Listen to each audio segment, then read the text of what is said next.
मुट्ठी लिया, भगवान अपने मुख में डाल लिया, अनैन कह दिया एक लोक का राज, दूसरी मुट्ठी चबाया, दूसरे लोक का राज दिया। ये गुप्त हो रहा है, कोई जान नहीं पा रहा है क्या दे रहे हैं।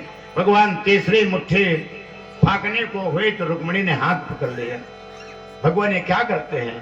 क्या सुदामा की तरह आप ही होना चाहते? सुदामा के घर में जैसे एक एक टुकड़ा नहीं है, आप भी होना चाहते हैं? एक भाव तो ये है। दूसरा भाव ये है, महाराज ये कच्चे चावल हैं, अकेले खाएंगे तो पेट में दर्द हो जाएगा। तीसरा भाव यह है कि ब्राह्मण का प्रसाद है, आप अकेले पाए जा रहे हैं, हम सब लोग मिल करके बांट करके इसको खाएं, हैं? इस तरह से भगवान ने सेवा किया है। सुखदेव जी कहते हैं परीक्षित, सुदामा जी देना नहीं चाहते हैं। क्यों? क्योंकि सोच रहे हैं कि बड़े बड़े घरों की इसकी पत्नियां हैं, 2 कुंटल सोना एक देती हैं, अन्य पत्नियां बड़े घरे वालों की हैं। अब मैं क्या टूटे फूटे चावल दूं? जब ये पत्नियां चली जाएंगी तब चुपके से दे दूंगा कि गोविंद तेरी भाभी ने ये भेजा है। फिर भगवान ने कहा, याद दिलाया कि पत्रम पुष्पम फलम त्वं यो मे भक्त्या पृच्छति। मित्र, मुझे प्रेम से कोई पत्र पुष्प दे देता है, जल दे देता है तो मैं ग्रहण कर लेता हूं। भगवान ने इस प्रकार से संदेह जो सुदामा जी के हृदय में संकोच था और वो दूर कर दिया।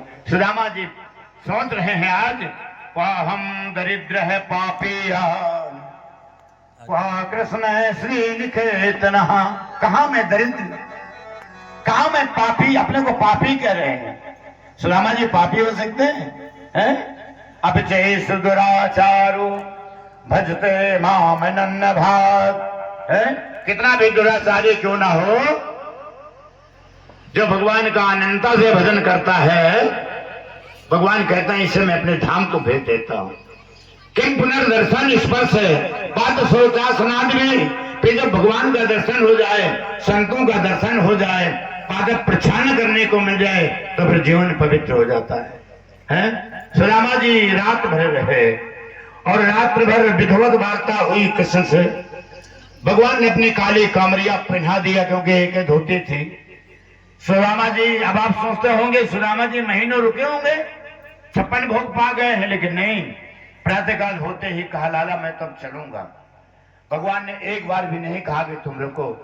कहां भैया चलिए। सुदामा जी चलने को तैयार हो रहे हैं।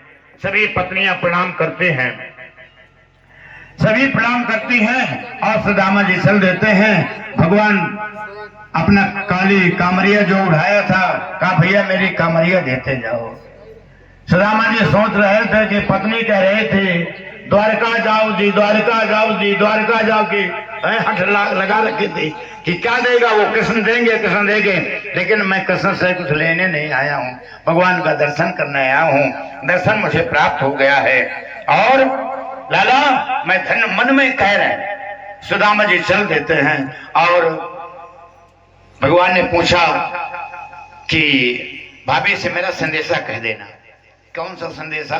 कि भाई भाभी से मेरा संदेशा कहना कि कृष्ण ने कहा है कि तुम्हारे घर में नित्य एकादशी हो रहती है और अब नित्य द्वादशी होती रहेगी, यानी घर में कभी गरीबी नहीं रहेगी, घर में सदा अन्न रहेगा तुम्हारे। मेरी भाभी से संदेशा कह देना।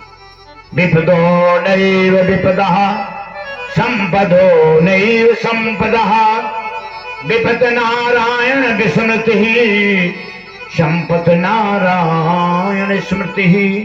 विपत्ति को विपत्ति नहीं कहते, संपत्ति को संपत्ति नहीं कहते, विपद नारायण विस्मृति।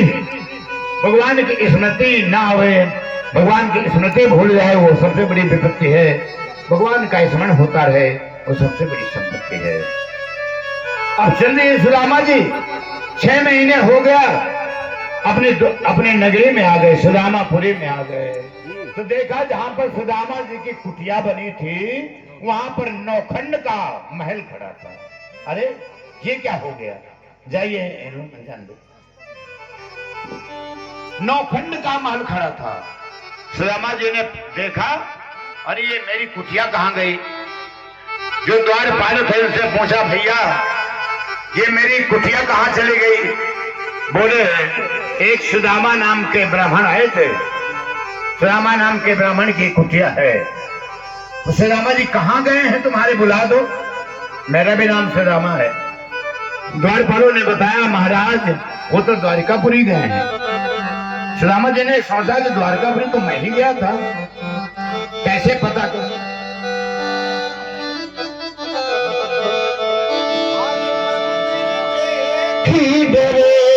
सुदामा मंदिर